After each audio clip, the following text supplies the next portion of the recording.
మంగళగిరిలో TDP central ఆఫీసుపై జరిగిన దాడి కేసులో వైసీపీ ఎమ్మెల్సీ లేళ్ల అప్పిరెడ్డి ముందస్తు బెయిల్ కోసం హైకోర్టును ఆశ్రయించారు. టీడీపీ ఆఫీసుపై దాడి కేసులో ప్రధాన సూత్రధారిగా పోలీసులు గుర్తించడంతో ఆయన అలర్ట్ అయ్యారు. వెంటనే అప్పిరెడ్డి అజ్ఞాతంలోకి వెళ్లినట్టుగా తెలుస్తోంది.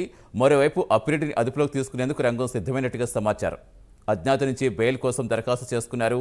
ఈ పిటిషన్పై ఈరోజు విచారణకు వచ్చే అవకాశం ఉంది.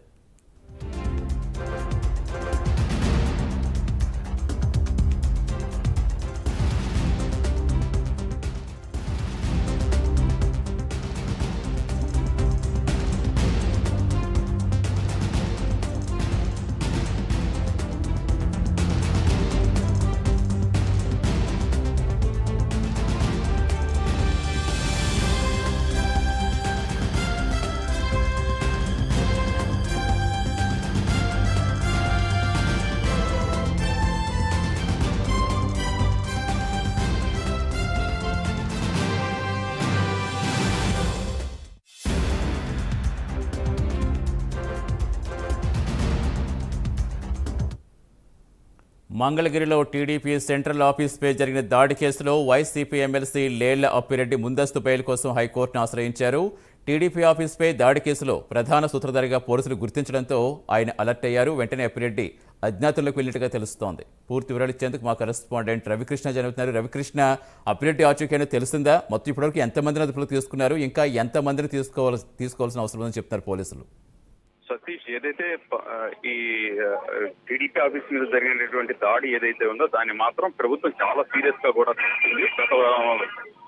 గతంలో అంటే 21లో జరిగినటువంటి దాడికి సంబంధించి అప్పుడే కేసు పెట్టడం కూడా జరిగింది. కేసులు పెట్టినప్పటికీ కూడా దానికి సంబంధించి అప్పుడున్న ప్రభుత్వం సరిగ్గా స్పందించకపోవడంతో పోలీసులు కూడా దాన్ని పట్టించుకున్న పరిస్థితి అయితే కనపడలేదు. ఈ నేపథ్యంలోనే కూటమి ప్రభుత్వం అధికారంలోకి వచ్చిన తర్వాత ఈ టీడీపీ ఆఫీస్ పై దాడికి సంబంధించిన కేసులు మాత్రం చాలా సీరియస్ గా తీసుకుంది. ఈ నేపథ్యంలోనే దానికి సంబంధించి పూర్తిగా కూడా డీటెయిల్స్ అయితే రాబోతున్నారంటే ప్రధానంగా కూడా అక్కడ ఏదైతే ఈ దీనికి సంబంధించి సీసీ ఫుటేజ్ ని మొత్తం కూడా పరిశీలించారో అదే విధంగా కూడా అక్కడ కొంత ఇన్పుట్స్ కారణంగా తీసుకోవడం జరిగింది. ఈ నేపథ్యంలోనే మొత్తంగా కూడా ఈ కేసులకు సంబంధించి ఈ టీడీపీ ఆఫీస్ పై దాడి చేసినటువంటి వ్యక్తులు ఎవరైతే ఉన్నారో వాళ్ళని అయితే గుర్తించడం జరిగింది. ఇది దాడి వెనుక మాత్రం ప్రధాన సూత్రధారి లేళ్ల అప్పిరెడ్డి కూడా గుర్తించడం జరిగింది.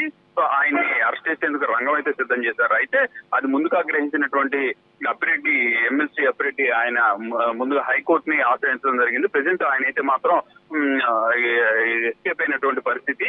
దానికి సంబంధించి కేసు మాత్రం విచారణ మాత్రం ఈ రోజు హైకోర్టులో జరుగుతుంది. వాదోపవాదాలు వినేటువంటి పరిస్థితి అయితే ఉంది. అంటే ఏదైతే సెంట్రల్ ఆఫీస్ కు సంబంధించి దాడికి సంబంధించిన అంశాల్లో మాత్రం మొత్తం 150 మంది ఈ దాడిలో పాల్గొన్నట్లుగా కూడా గుర్తించడం జరిగింది. ఆ 150 మందిలో ఇప్పటి వరకు కూడా 51 మందిని అయితే ట్రేస్ చేయడం జరిగింది. కొంతమంది అయితే మాత్రం ఈ వాళ్ళైతే ఎస్కేప్ అయిన పరిస్థితి, వివిధ చోట్లకి వెళ్లిపోయినట్టు కూడా తెలుస్తుంది.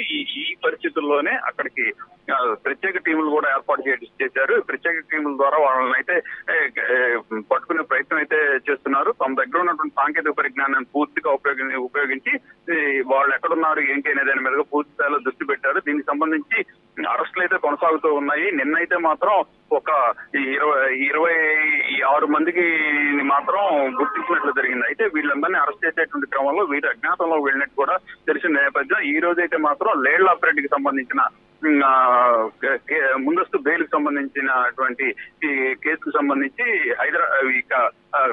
ఈ హైకోర్టులో అయితే మాత్రం విచారణకు రానుంది. దీనికి సంబంధించి విచారణ అయితే మాత్రం ఈ రోజు మధ్యాహ్నం హైకోర్టులో జరిగేటువంటి పరిస్థితి అయితే ఉంది. Right, thank you Ravikrishna.